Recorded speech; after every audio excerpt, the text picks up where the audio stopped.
A lot of Moors would raise the flag of Morocco, talk about it's a red flag with a 5-pointed green star in the center. But let me tell you more something.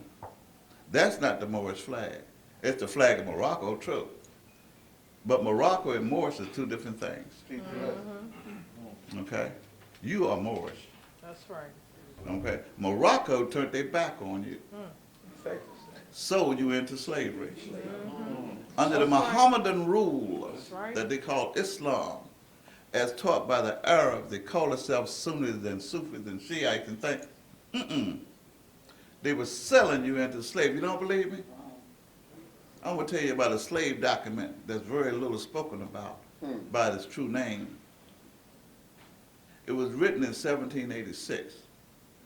It was written by the Sultan of Morocco. His name was Muhammad.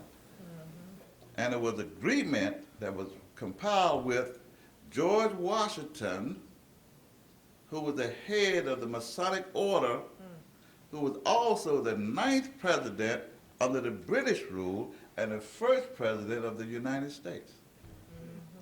He was a Mason. I said it. He was a Western Freemason. Now let me tell you the criteria. Let me tell you the criteria for being a Mason. And I want you sisters to listen so these brothers won't fake y'all out no more. Demonstrate. Because ain't none of them here could do nothing with Pleasant Bay. I am the truth. Okay? Ain't none of these brothers here that call themselves a Mason. That's not true. A real Mason, a Western Freemason, okay, must be pale skinned. That's number one. Age 21, made a sound mind and body. That's the criteria. Do you know any of them? George Washington was. Thomas Jefferson was. Okay? You don't believe me? Let's take a little further. Don't your brother get offended or don't jump on me. Now, give me a minute. Okay? Now, when it comes down to George Washington, let's take a good look. The whole Revolutionary War was about two Masonic lodges that couldn't get along with each other over some land that didn't belong to neither one of them. Okay? Two Masonic lodges, the Scottish and York Rite orders. Okay? They didn't agree with each other over some land that they was taking because they had firepower. Okay? I know Christopher Lovell discovered a place with 50 million people already using it. I know about that. Okay? But these Masons, now you must remember, Western Freemasonry is to set aside for one thing and one thing only, and that's to enslave the entire continent of Africa and all of its inhabitants. That's the sole purpose of Western Freemasonry. Now I'm not talking about Masonry. There's a difference. Mason, and again, don't you brothers take your hats off yet, because I ain't finished. Okay? There's a difference between Masonry, which the origin of Masonry come out of Egypt, That's right. the Grand Lodge of Luxus, okay? And what it had to do with was self-mastery. You must remember the origin of Masonry is what? Know thyself. Self-mastery. The more you know about yourself, the more you become what? God. That's right. Because it's just God in human form. You must remember, it's not in the power of the flesh to think or bones to reason. So therefore, something's added unto you, gods, that's unlike this. What is it? It's some level that can connect you with the original source from which you come from. That's what makes you God. Now, bear in mind, now, God doesn't come in gender, so I don't hear all that stuff about, well, I'm a matriarch, I got, It don't come in female and male form. Okay? That's a lower level. That's what? Remember I just told you, it's not in the power of the female bodies or the male bodies to do what? Think or reason. So ain't no God all up in there. At least not till it gets feeling good. Go ahead, man. You tough. I love that boy. Well, man. Expression. Y'all know about them false sensations, right? Ooh, baby, baby, you know. Lay it on them, boy. Don't Yeah. joke with them. Teach. And when you don't know no better, that God can take you out too. That's right. That's right. Why? Because there's a God that's outside of yourself. Self. And you're using you to get there. Okay? But George Washington and his other Masonic brothers, we've got some Moors running around today hollering about they're Masons, not realizing that they are helping to enslave their own people. Because this is what Western Freemasonry is all about. What they did is there were three brothers, they call it Jubilee brothers. Jubilar, Jubilo, and Jubilon. Yeah, that's right. I'm sorry. France, so what? France, Britain, and the United States. Jubilum, of course, the United States. That's the one that set them all. Knock you in the head. That's why you look silly right now. Don't know who you are from nothing. Okay? That's that setting all. Okay? The rest of them took you out also. But they only hurt you just a little bit. And then they had the nerve to plant an acacia tree over top of your coffin. Demonstrate it. That also had a 5-pointed star on the top of that coffin.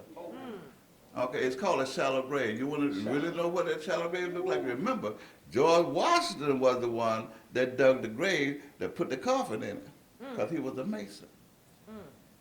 You don't believe it, do you? Okay, listen to this. When George Washington got in office, he said he wouldn't trust nothing but a Mason. All his boys, there were 56 signers of the Declaration of Independence, and all of them except 2 were Masons. And not one of them looked like us. Not one. Now, I know Prince Hall. No, let me tell you about Prince Hall. Don't y'all get offended. Okay? Let me ask you a question. What's the difference between a Negro slave and a free Negro? Anybody know? You're right. Ain't no difference. They're both Negroes. And a Negro is what? A slave. No matter how you look at it. Okay? What's the difference between a black man and a free black man? Nothing. Nothing. You still. They're both black. They're both slaves. Okay? Now let's get a little personal. What's the difference between an African American? Never mind. Okay. All right. Let's stick with the Masonic thing then. Okay.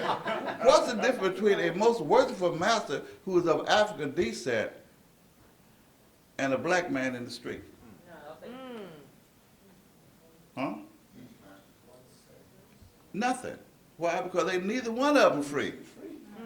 Both of them are nationless, flagless, constitutionalist. They got nothing of their own. Nothing. That's why we're here, Portland. We're here to return to you what belongs to you. That's right. You ain't got to beg nobody for it. You ain't got to bend over backward, get greased up, take no oaths, none of that. What was that? I said it. What was that? I said it. Oh, by the way, let me tell you something else. We're also here to set you free. That's right. Okay? So those of you who have taken the oath, let me tell you something. A lot of you have taken the oath, in fact, all of you have taken the oath but didn't know it. Okay? Let me tell you how that oath thing works. If you are in a coma and someone takes advantage of you while you're in that coma, okay? Are you held accountable for what happens? No, you're not. No, of course not. Why? Because you was in a comatose state. You ain't no man. You're out of your mind. You didn't have your right sense about you. Okay? If you knew what that person was doing to you and you was in your right mind, you'd serve him, right? Right? Right. Oh, okay. So the same thing happens when you take an oath to a lodge and you don't know who you are. You don't have your free national name. You don't have your own powers, your own government. Don't know who your forefathers were. None of that. And now here you go, yes, sir, no. It don't count. Not accountable. It do not count. Okay? How can you give your will to a most worshipful master if what you're going to have to left for God? Nothing. That's what it's all for. That's why they get you early. He's a God. All in college and stuff. Okay? All in church. Sneaking you off to the side, blindfolding you, hoodwinking you. Please. Right. Teach. Right. How in the world they going to save you? They're going to blindfold you too. That's right. How they going to give you the light? Peep through this. Yeah, I got your peep all right. It's a trick. It's a trick. Okay? Getting back to George Washington, the thing about it is you must remember anything that was written law-wise between the years of 1779 to 1865 had to do with your enslavement. Okay? I said from 1779, the United States Constitution was written in that period. Article 1, the very first article, and somebody said they said that we wrote it. There's another group of Moors that's saying there were 32 Moors wrote the Declaration of Independence, wrote the United States Constitution. Why would my people be so wise, so intelligent to write and the United States is one of the greatest documents, the Constitution. It's a great document. But why would my people write a document so great as the United States Constitution and write themselves in it as slaves in the very first article? As 3/5 of all of a person. Come on, do that sound like wisdom to you? No. Because it didn't happen. No more than Clarence Thomas wrote it. Oh, is he a boule too? I thought that was Jesse Jackson. And, same thing, huh? Oh, okay. All right. It doesn't matter. All right. You must free yourself from here. Only the truth can do that. All right. Only the truth can make you free. It's up to you to accept it. Now you can play mind games with yourself all you want to. I can't help that. Okay? Because some of you think you got time to play games and jerk your mind around and masturbate your society away. You don't have it like that no more. Okay? Why not? Do you know that here in the United States right now, they got over 800 concentration camps? Most of them are ex-military bases and compounds and things they're fully manned and operating right now. 800 of them. Over 800. Okay? FEMA. Sound familiar? FEMA? Yep. Couldn't find them when Katrina hit. That's right. That's right. Okay? Then again, you couldn't find Morocco either. Where was Morocco at? Yeah. Good point. Castro even offered to help. Yep. No. They want, why? Because your property. You belong to another man. You belong to another government. And it's up to that government to make a determination whether they want anybody else in here to help you or not. Okay? All this stuff about, I heard some people say about a nation within a nation. Ain't no such thing as a nation within a nation, unless one of them was a punk. There you go. Loosen But look. Now, I'm almost 70 years old, and my wife told me that, you know, they got to watch me because they don't know what I'm going to say out my mouth next. It might come with age. I don't know. But all I do know is that there is no more time to be playing games with my people. That's right. Okay? Freedom is business. Okay? It's your business. No one can free you but you. Okay? It's not a violation to do the things that you naturally supposed to do. A fish would do that. You don't believe me? Put a hook in his mouth and see what they do. I don't know how many fishermen in here, but they fight hard, man, to try to get back to that freedom. Okay? That's the one movement you have never heard about. You've heard civil rights movement, all kinds of rights movement, but you ain't heard nobody talking about accept Kunta Kinte and give us free. And he went on back to Africa. That's a movie. Okay? That was a Supreme Court decision. Okay? He went on back to Africa. Amistad. Okay? Why? Because certain laws apply to free people that do not apply to property. Demonstrate, Lord. Okay? That's right. This is what my people got to wake up to. All right? When we use the word jurisdiction, it's two things that operates in all courts of law the world over. One is status, and the other one is jurisdiction.